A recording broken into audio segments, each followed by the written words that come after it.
Each of us has at least once been concerned with the question of what awaits a person after the end of their earthly path. But there is a topic no less mysterious and far deeper. What exactly happens to a person at the very moment of dying? What knowledge becomes available to them during this brief instant? What do they manage to comprehend before their final breath? The experience gained at the boundary between life and death can reveal much about what awaits us on the other side. When a person approaches this threshold and is ready to leave the physical body, their consciousness seems to encounter an unknown barrier, a kind of door leading beyond familiar reality. It is enough to slightly open it, and entirely different spaces unfold before the inner vision, ones that cannot be described using familiar words. At the moment when the material world loses its clarity, the soul begins to perceive other levels of existence. Freed from bodily limitations, consciousness becomes a witness to phenomena that cannot be explained from the standpoint of everyday experience. In this video, you will learn what people saw who managed to remain in this state and then return back. Their testimonies astonish with their depth and force a serious rethinking of habitual views on life and death.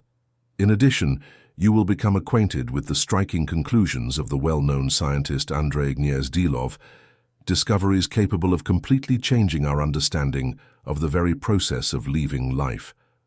The completion of the earthly journey does not mean the destruction of personality. A person does not disappear.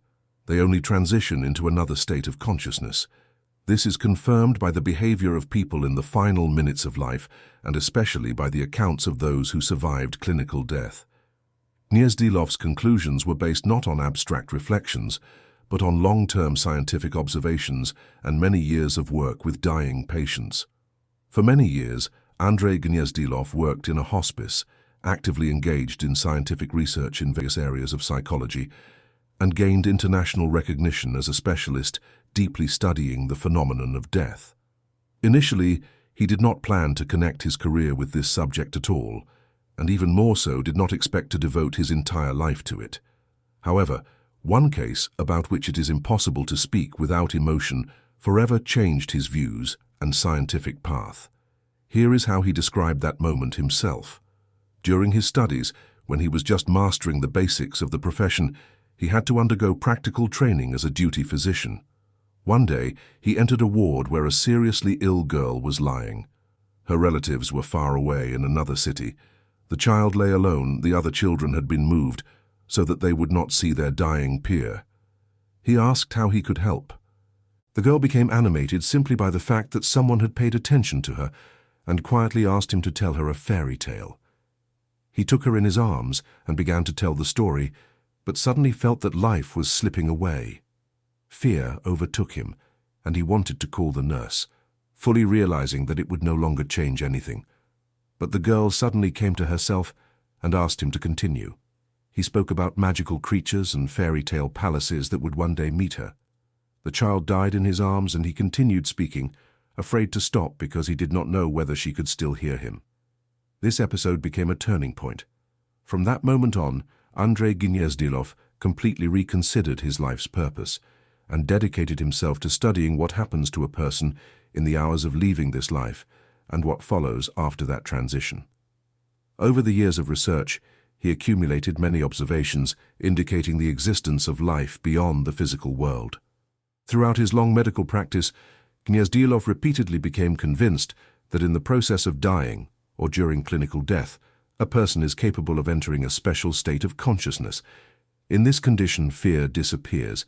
It is replaced by a sense of continuation of being. It is precisely in these moments that events occur which, in the scientist's conviction, cannot be dismissed as mere chance or coincidence. In his practice, Andrey Gnezdilov repeatedly encountered astonishing cases, many of which he personally witnessed. One of these occurred in the hospice where he worked. In one ward, there were 2 dying patients. One of them had shown no signs of consciousness for a long time, while the other was still aware of what was happening. Realizing that his time was coming to an end, he asked to receive communion. His request was fulfilled. When the invited priest was preparing to leave the ward, he suddenly felt as if someone were looking at him. At that moment, the patient, who had been unconscious for several days, unexpectedly opened his eyes and directed his gaze toward the departing visitor. He could not speak, but he blinked in response. The priest understood the sign and administered communion to him as well. Gnezdilov later said that such an event could not be dismissed as mere coincidence. A person who had been in a comatose state regained consciousness precisely at the moment the sacrament was being performed.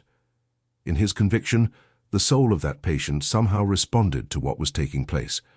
Almost immediately after receiving communion, the man passed away. At the moment when his soul was leaving the body, a final tear rolled down his cheek. Moreover, the physician noted that an extraordinary sense of peace and inner light filled the ward, a state he associated with the awakening of spiritual consciousness. Further observations showed that at such moments, dying individuals may experience special images and inner experiences, as if signaling their imminent departure. And these were not isolated cases. One similar episode occurred within Gnezdilov's own family. One of his relatives, while on her deathbed, suddenly and insistently demanded that someone immediately go for a priest. Her daughter was perplexed. In their village, the church had long been inactive. She tried to object, reminding her that the church had been closed for many years. But the elderly woman repeated the same demand again and again. It was necessary to go specifically for a priest. In the end, the daughter went to the railway station not far from their home. It was there, by an astonishing coincidence, that a priest happened to be present that very evening. The woman immediately approached him and asked him to come and hear the confession of the dying person and administer communion. He agreed without hesitation. Everything unfolded as if it had been predetermined.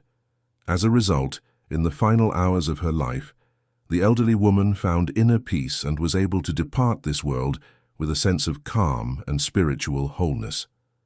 According to Gnezdilov's observations, it is precisely the emergence of spiritual consciousness that helps many people overcome fear in the face of death. The scientist believed that in such moments, a person not only gains insight into the true meaning of their lived life, but also perceives something like a guiding point beyond it, as if a light appears, allowing one to step beyond the limits of familiar existence without terror. One of his patients openly said that she was not afraid of death. She explained it this way. Her life had been filled with love for her husband, her daughter, and her granddaughter. She felt that she had learned everything she could about earthly existence, and now she sincerely wished to understand what lies beyond it. In the final moments of life, spiritual consciousness, in Gnezdilov's view, seems to gather a person's entire earthly experience into a single whole, preparing them for the next stage. Perhaps this is precisely the main purpose of the state that arises before death. He also recalled the final minutes of the life of one simple peasant woman. The doctor was beside her when she suddenly regained consciousness, and her face lit up with joy. It was evident that she had just experienced something extraordinary. When asked what she had seen, the woman replied that she had been in a remarkable place. She felt that she was in England, dressed in a white wedding gown, slowly descending a beautiful staircase inside a spacious mansion. Everyone around her addressed her, calling her Margaret. Hearing this, Gnezdilov decided to test her words and addressed her in English, being certain that an uneducated village woman would not understand a single word. However, he was astonished when the dying woman responded in clear, elegant English, speech that could have belonged only to a representative of high society. After these words, the woman closed her eyes, smiled, and peacefully passed away. Reflecting on such episodes, Andrey Gnezdilov tried to understand where people found the inner strength in their final moments that allowed them not to fear departure. Over time, he came to the conviction that what he was witnessing was a manifestation of the spiritual essence of the human being. These and many other observations accumulated over years of work convinced him that alongside the reality familiar to us, there exists another sphere of existence, into which each of us will inevitably enter after death. The scientist emphasized that death carries not only loss, but also profound meaning. It gives human life a dimension connected with spiritual responsibility. That is precisely why, in his view, a person needs from time to time to reflect on their own mortality. When someone completely pushes away thoughts of death, Their inner sense of balance and justice is disturbed. In such a case, the transition beyond the boundary of life may turn out to be difficult, because there one must face the consequences of all the actions one managed to look away from during earthly existence. Gnezdilov asserted that spiritual consciousness does not distort the truth. It does not remove guilt for committed evil, does not justify betrayal, and does not erase the traces of base actions. Moreover, it does not interfere or correct mistakes. In a certain sense, it is impartial and functions like a mirror that reflects and greatly amplifies a person's inner qualities. That is why a cruel and immoral individual is drawn toward a state resembling hell, while someone who lived with goodness in their soul finds themselves in a condition akin to heaven. The judge here is not an external force, but a person's own spiritual state. Gnezdilov stressed that a person is not punished or rewarded from outside. They themselves shape their posthumous reality. This can be compared to a law of nature, like attracts like and intensifies in the environment where it can flourish. One who cultivated evil during life ends up surrounded by its reflections after death. One who carried kindness within seeks a realm where it becomes the dominant state. The scholar advised remembering a simple but essential fact. The span of human life is limited, and therefore it must be used consciously. Responsibility toward life inevitably also means responsibility toward death. Unlike the earthly path, at the moment of dying, it is no longer possible to correct anything or change the past. Of course, each person chooses for themselves what to believe and how to relate to the topic of death in general and to their own mortality in particular. Nevertheless, the words of Andrey Gnezdilov deserve attention. It is unlikely that a person who devoted decades to observing the dying would attach such importance to these questions if they were empty fantasies. He had a rare opportunity, being beside those leaving life, to glimpse what remains hidden from most and what other researchers are afraid to acknowledge. Share in the comments what you think about this and whether you have ever encountered the state of spiritual consciousness spoken of by this outstanding specialist. And if the idea that death is not an end, but a transition to another level of being resonates with you, support the video and subscribe to the channel. Thank you for watching. May there be more light, calm, and goodness in your life.